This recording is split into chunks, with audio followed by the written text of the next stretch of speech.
असम में कैसे देखते हैं? ऑपोजिशन का कहना है कि असम में अगर आपकी सरकार बनेगी तो डिलिमिटेशन के फायदे की वजह से बनेगी, आप इसको कैसे देखते हैं?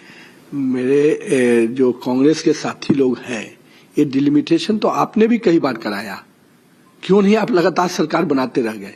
सरकार केवल डिलिमिटेशन से बनती और इन सब चीजों से, तब तो आपकी सरकार कभी नहीं जाती। वो जनता के मैंडेट से बनती है। जनता के बीच में हमारा क्या अप्रोच है, क्या हमारा रीच है, हमने डेवलपमेंट कैसे किया, हमने लॉ एंड ऑर्डर कैसे किया, हमने गवर्नेंस कैसे दिया, इन मुद्दों पे बनता है। हमारी लीडरशिप कैसा काम किया, इन मुद्दों पे बनता है। डिलिमिटेशन पे अगर सरकारें बनती तो दिल्ली में बैठे बैठे जो डिलिमिटेशन कानून बनाए थे वही सत्ता में अभी रहते। केरला में आप कैसे देखते हैं, कौन जीतेगा? कांग्रेस का पड़ला भारी है या फिर पिनराई विजयन का? जिस प्रकार से केरल में हम लोग की बढ़ोतरी हो रही है, 1.5% से 20% तक वोट पे गए। कल तक इन दोनों की जो मैच फिक्सिंग थी, एलडीएफ यूडीएफ की जो खेल चलता था, मैं मानता हूं कि बीजेपी ने स्पष्ट रूप से अपनी उपस्थिति बड़े अंक के साथ दर्ज की है और कहीं ना कहीं ये उपस्थिति दिख रही है कि भारतीय जनता पार्टी का भविष्य अब केरल में एकदम सामने आने वाला है। तो ये जो एलडीएफ यूडीएफ का खेल है, इनकी मैच फिक्सिंग गेम चलती रहेगी। हम अपनी उपस्थिति स्ट्रांग रूप से और बेहतर तरीके से देने जा रहे हैं। नितिन जी, ये तो रहे अभी के होने वाले चुनाव की बात।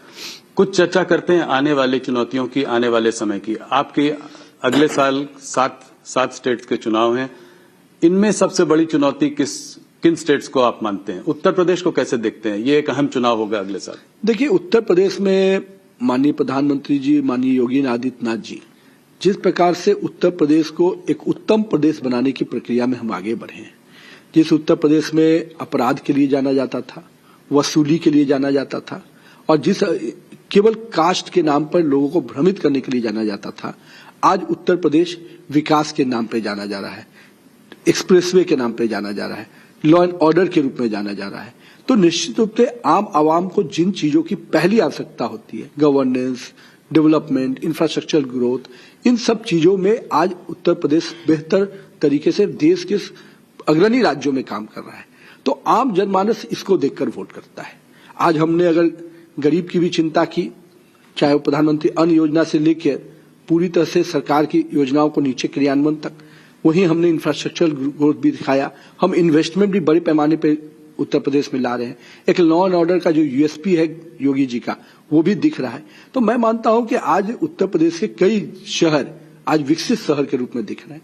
तो ये सब चीजें हमारे लिए स्पष्ट रूप से हमारे तीसरे सरकार बनाने के लिए, हैट्रिक बनाने के लिए काफी है।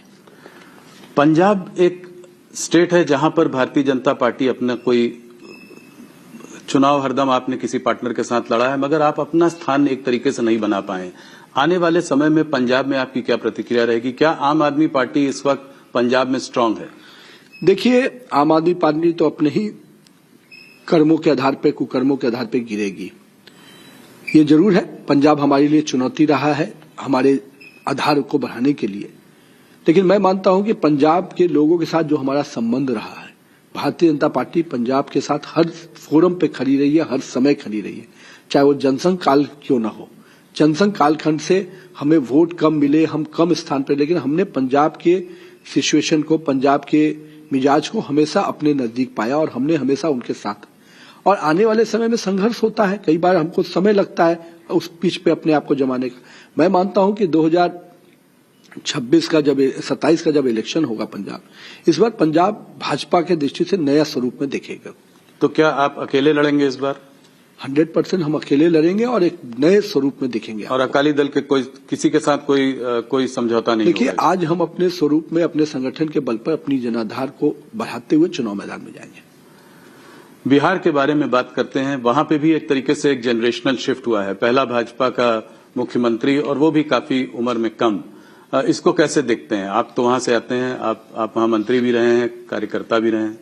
देखिए, बिहार हमारे एनडीए और बीजेपी के समय से लंबे समय तक हमारा आधार क्षेत्र रहा। हम लोगों ने अलायंस पॉलिटिक्स के में निश्चित रूप से बिलीव किया। एक समय हम बड़ी पार्टी थे तो भी हम लोगों ने नीतीश कुमार को अपना नेतृत्वकर्ता बनाकर आगे किया और उस गठबंधन को हमने निभाया भी लंबे समय। और आज कहीं ना कहीं एक समय आया जब जदयू ने वो फैसला किया जो फैसला हमने कभी पहले किया था, और नीतीश कुमार के नेतृत्व में वो फैसला हुआ, भारतीय जनता पार्टी को मौका मिला। और मैं ये मानता हूं कि ये दोनों दलों की आपस की जो एक अंडरस्टैंडिंग है, जो अपने आप में इतिहास में लिखी जाएगी कि दोनों ही दलों ने जब जब मौका मिला गठबंधन धर्म को कैसे निभाया। आज मुख्यमंत्री नीतीश कुमार जी के नेतृत्व में हम लोग चुनाव लड़े, लेकिन मुख्यमंत्री जी ने निर्णय किया। एक समय था जब हम खुद बड़ी संख्या में थे, फिर भी हमने निर्णय नीतीश कुमार के लिए किया। तो ये दोनों ही चीजें मुझे लगता है कि अलायंस पॉलिटिक्स के लिए उदाहरण बनेंगी। और आज सम्राट चौधरी के रूप में एक लीडरशिप भारतीय जनता पार्टी और एनडीए ने मिलकर तय किया है, और मेरा ये मानना है कि ये एनडीए के जो संकल्प रहे हैं 2025 के, उन संकल्पों को पूरा करेगी। कांग्रेस पार्टी को आप कैसे देखते हैं और उनके नेता राहुल गांधी के बारे में आप क्या कहना चाहेंगे? जिस तरीके से आप लोगों का रिश्ता है उसमें इतनी कटुता है, क्या ये रिश्ता कुछ बेहतर हो सकता है? एक कंस्ट्रक्टिव ऑपोजिशन को साथ में लेकर चलना भी तो एक बड़ी बात है। मैंने आपको शुरू में ही कहा कि मैं तो मानता हूं कि सत्ता सरकार का अंग होता है विपक्ष, पर इमैच्योर पॉलिटिशियन जैसे राहुल गांधी, जिनको पॉलिटिक्स के लिए केवल एनार्किस्ट माइंडसेट हो, उस माइंडसेट के व्यक्ति को जिसको ये नहीं समझ में आए कि चीजों की गंभीरता क्या होती है, उनकी एक्टिविटी हाउस के अंदर हाउस के बाहर आप देखिए, उनके शब्दों को हाउस के अंदर हाउस के बाहर देखिए। अरे एक राष्ट्रीय पार्टी, उसका लीडर ऑफ ऑपोजिशन क्या इस तरह के शब्दों का प्रयोग, इस तरह की चीजों का प्रयोग करता है? Leader of opposition Atal Bihari Vajpayee जैसा शख्सियत हुए, कई ऐसे बड़े बड़े कांग्रेस के बड़े बड़े नेता लीडर ऑफ ऑपोजिशन थे। उनके बिहेवियर को देखिए, उनकी एक्टिविटी को देखिए। लीडर ऑफ ऑपोजिशन को मैं मानता हूं कि सरकार का एक पार्ट है, लेकिन उसकी एक्टिविटी, उसका वर्किंग, इस प्रकार का लैंग्वेज, उस प्रकार के बिहेवियर पब्लिक डोमेन पे किस तरह के शब्दों का, मैं तो मानता हूं कि इमैच्योर पॉलिटिशियन है और कहीं ना कहीं पॉलिटिकल ग्रोथ ठीक से नहीं हुआ है। पर उनके पार्टी के वरिष्ठ नेता भी इस तरह के शब्दों का इस्तेमाल करते हैं। अभी खड़गे जी ने मोदी जी के बारे में बोला। अब तो मैं कहूंगा कि राहुल जी का जो कुनबा है, जो दबाव बनाता है, जो उनकी पीआर एजेंसी उनको समझाती है, वही शब्दों का प्रयोग बेचारे मल्लिकार्जुन जी भी करते रहते हैं।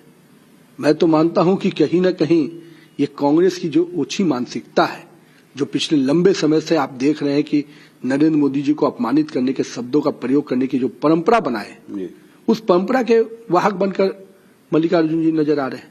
और मैं मानता हूं इसके बावजूद कि उनको इतनी बार सजा मिली है, फिर भी उस सजा से सीखने का काम नहीं करते हैं। देश की जनता ने हमेशा उनको सिखाया कि मोदी को अपमान करोगे तो हम मोदी के सम्मान में और जीत का माला पहनाएंगे, फिर भी अभी तक उनको अपनी गलतियों से भी सीखने का मौका नहीं मिल रहा है।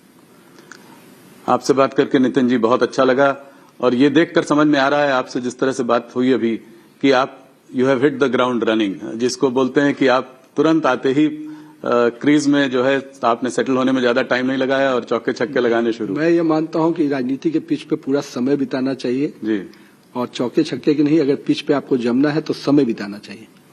जी बहुत बहुत धन्यवाद आपका, आप हमसे जुड़े आज। Thank you.